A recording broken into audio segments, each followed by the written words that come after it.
Regardez frère, je viens de regarder un témoignage ici et j'ai commencé à penser, c'est seulement pour ceux qui croient en la puissance de Dieu, parce que ceux qui ne croient pas vont penser que c'est de la folie, vont penser que cela n'existe pas, et cela n'arrive plus. Et j'ai commencé à réfléchir à une chose, frère, aujourd'hui on va au culte et on dirait qu'on y va juste pour remplir un agenda, remplir une responsabilité, ou juste pour se décharger de la conscience, n'est-ce pas? Aller au culte aujourd'hui, c'est comme aller à la salle de sport, c'est payant, n'est-ce pas? J'ai déjà fait ma part pour aujourd'hui et réglé celle de la semaine. Frère, mais nous n'avons plus d'attente pour les miracles. Savez-vous quand vous allez au culte et que vous avez cette attente que Dieu vous parlera, que Dieu utilisera le prédicateur? Frère, nous avons besoin de raviver ce feu dans l'Église. Je ne dis pas que nous devons dépendre de cela. Non, nous devons dépendre de Dieu. Notre foi doit être en Dieu, mais il peut utiliser des personnes, n'est-ce pas? Je me souviens, frère, qu'il y a de nombreuses années, je suis allé à un culte. À cette époque, c'était le toucher sur l'autel. Vous vous souvenez de ce ministère? Non, seulement de la bonne musique, seulement de la bonne louange sur ce 400, et nous sommes allés assister à un culte avec eux qui était dans la ville de Ribeirão Preto, São Paulo. Et je me souviens que j'y suis allé, je vivais dans une autre ville à proximité, et je suis allé avec mes amis en voiture, et nous sommes allés en riant, en nous amusant, et nous n'étions pas dans cette ambiance, vous savez? Cette ambiance de prière, ambiance spirituelle. Frère, en arrivant et en garant la voiture sur le parking, j'ai dit à mes amis, « Les gars, nous sommes venus en plaisantant, en riant et en chantant, mais maintenant c'est le temps du culte. Alors apaisons notre cœur et préparons-nous à entendre ce que Dieu a à nous dire. » Frères, nous avons prié dans la voiture. Lorsque nous sommes entrés dans le hangar, il y avait environ 5000 personnes. C'était bondé car le ministère jouait sur l'autel, c'était en vogue à l'époque.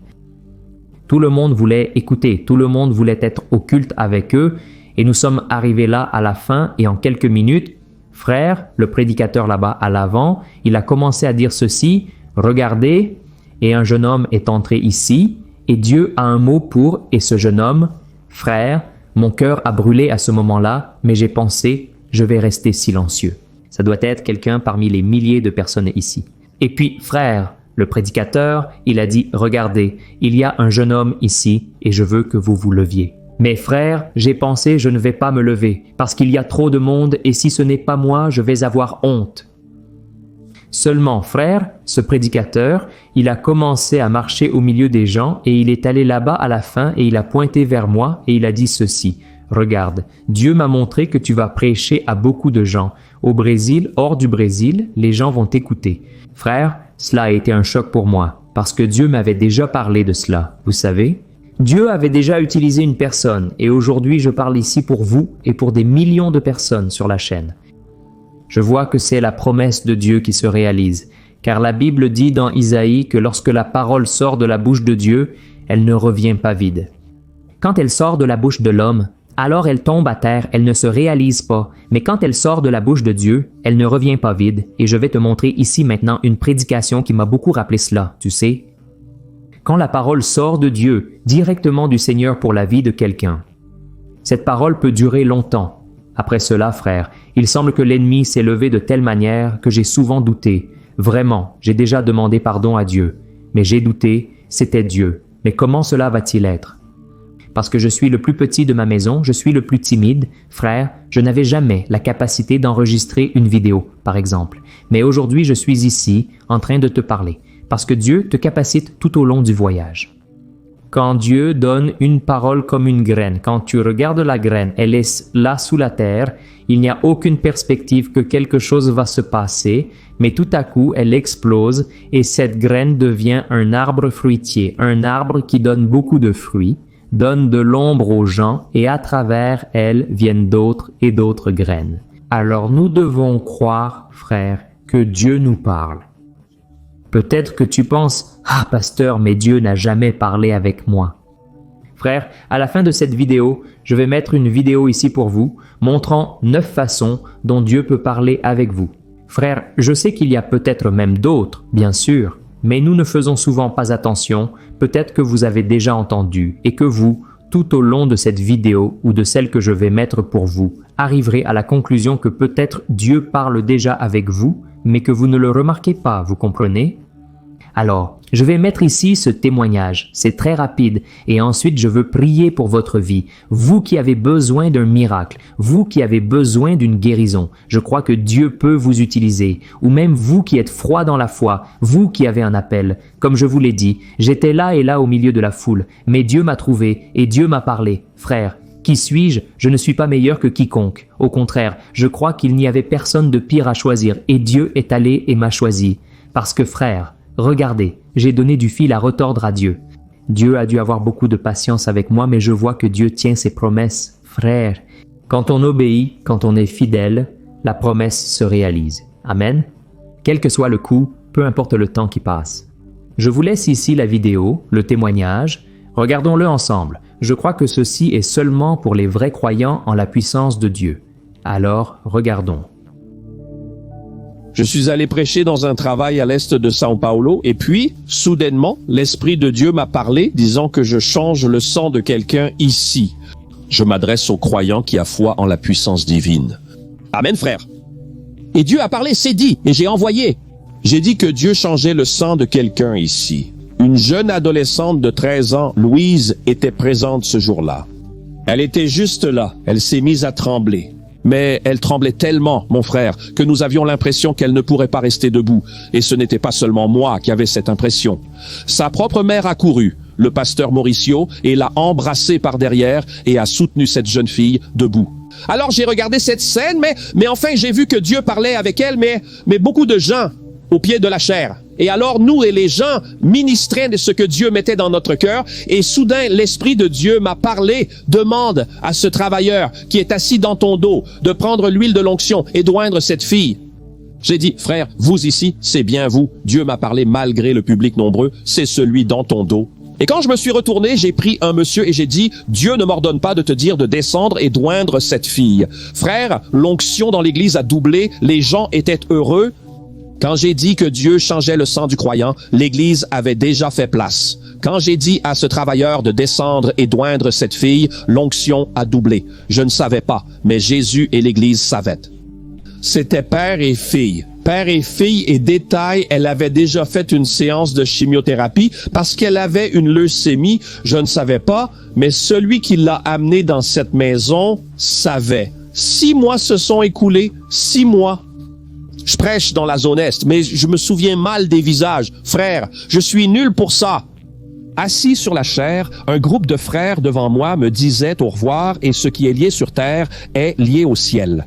J'ai aussi dit au revoir sans savoir à qui je m'adressais. Après le culte, ils sont venus me voir et m'ont demandé si je me souvenais d'eux. Nous sommes de l'église Assemblée de Dieu, le quartier à l'est où vous avez prêché, je ne me souviens pas exactement. Quand ils ont mentionné le quartier, je me suis souvenu, moi, Jardin Sina. Je me suis souvenu de cette scène parce que ce que Dieu a fait cette nuit-là était très puissant. Et puis, elle a dit comme ça, « Pasteur, nous sommes ici, nous avons vu votre nom sur la bannière et vous vous souvenez de cette jeune fille appelée Louise. » J'ai dit que son père n'a pas pu venir car il est en service. Mais il nous a demandé de raconter ce que Dieu a fait dans la vie de Louise.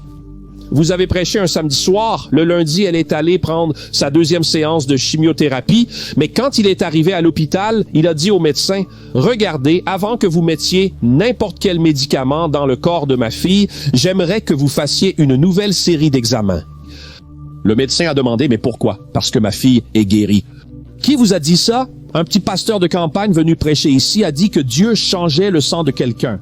Et nous avons pris possession que Dieu changeait le sang. Frère, c'est pour les croyants.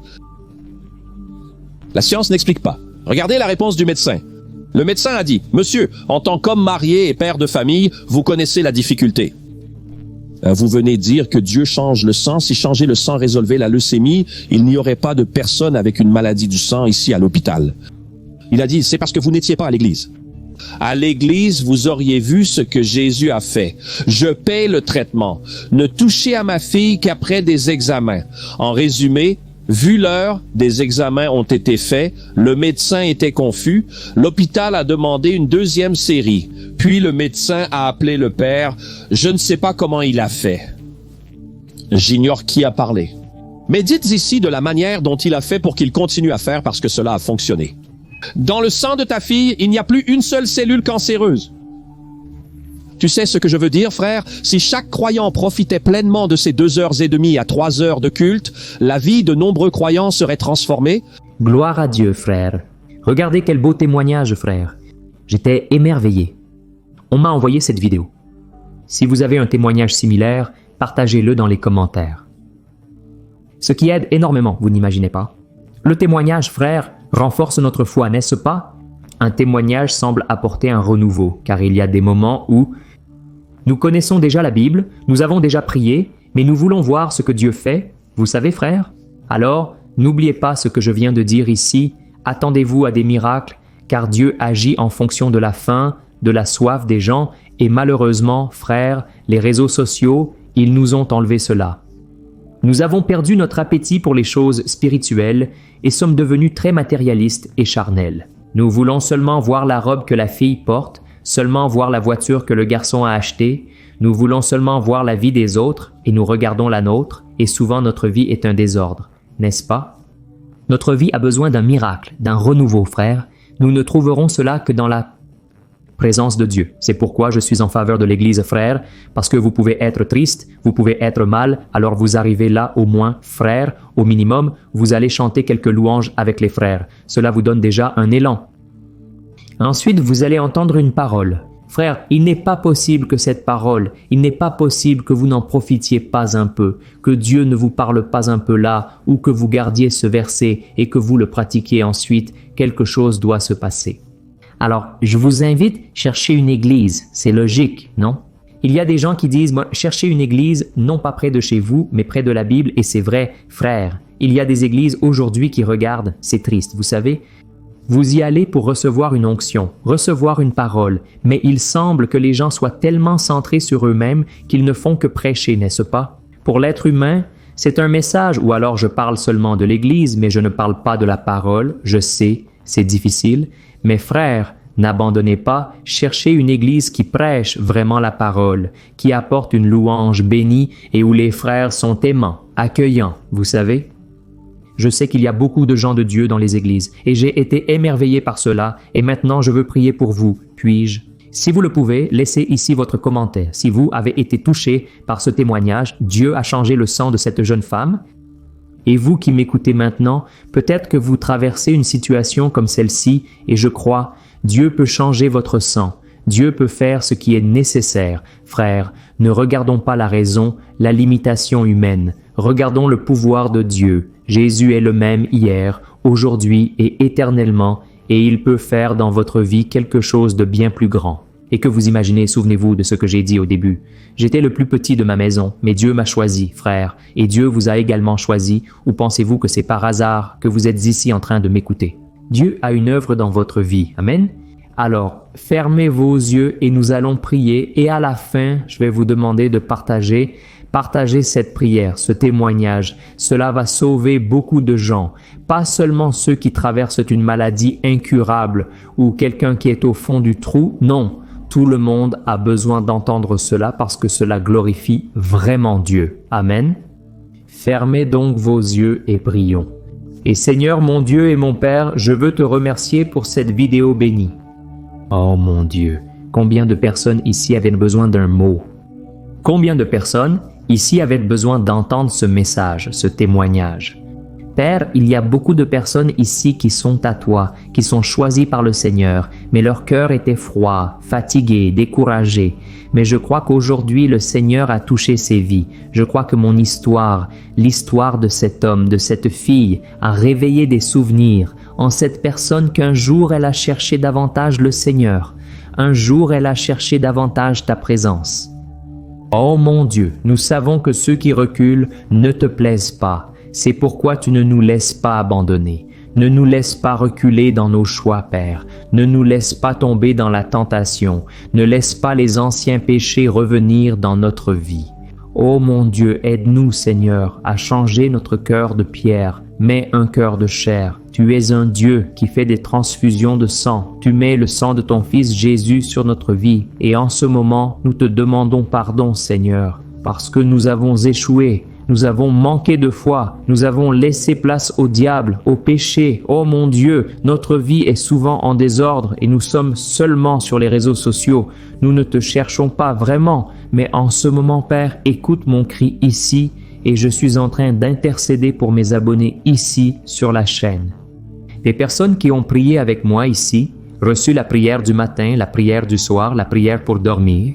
Oh mon Dieu, je te demande, agis avec providence, mon Père. Alléluia. Fais un miracle, Seigneur. Enlève de nous, Père, cette incroyable malédiction, cette incroyance qui nous empêche de recevoir le pouvoir, le miracle, la guérison.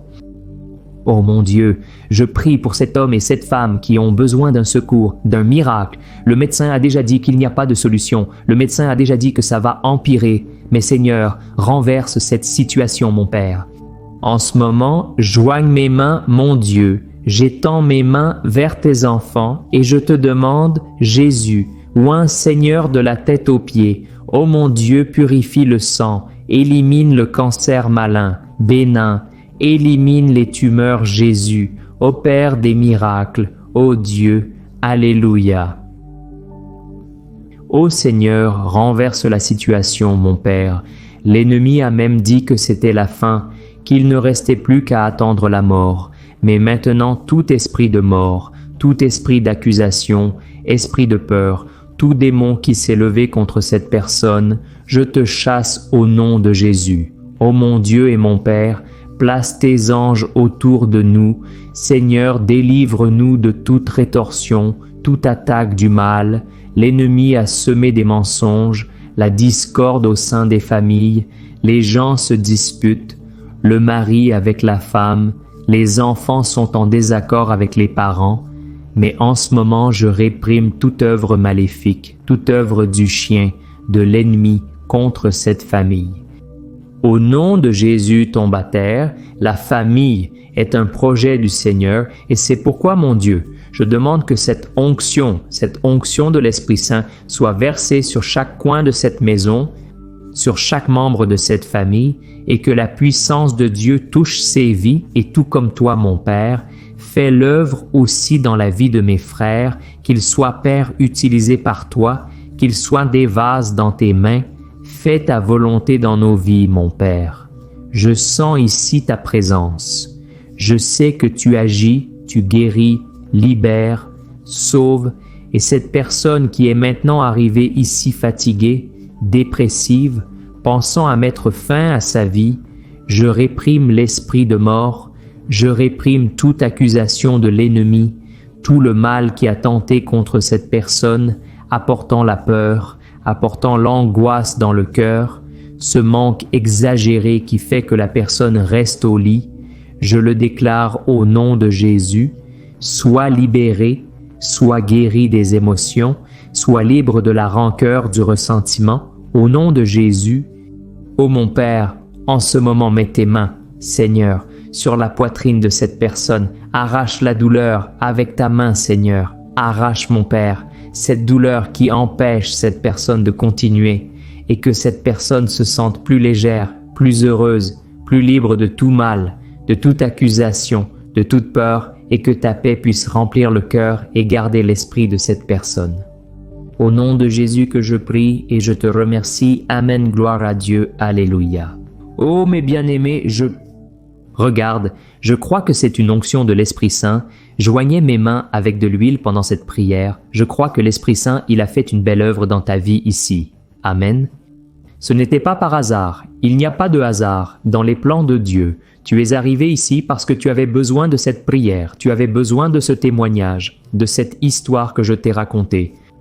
Alors, ne doute pas de ce que Dieu peut faire dans ta vie aussi, d'accord? Et maintenant, je vais laisser ici, la vidéo dont je t'ai parlé, pour que tu ne la perdes pas. Ne manque pas de regarder les 9 façons dont Dieu peut te parler. C'est une vieille vidéo que j'ai enregistrée, mais je crois qu'elle va beaucoup te parler.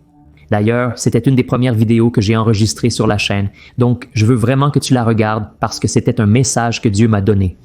Et je te demande aussi de le partager ici maintenant. Cliquez sur ce bouton partager, envoyez-le dans le groupe WhatsApp, envoyez-le aux personnes que vous aimez. Elles seront très touchées par ce message, d'accord? Et je vous invite aussi tous les jours à 5 heures du matin et à 6 heures du soir pour que vous ne manquiez pas la prière du matin et la prière du soir. Dieu a fait des merveilles. Gloire à Dieu, une grande étreinte alors, restez dans la paix du Seigneur.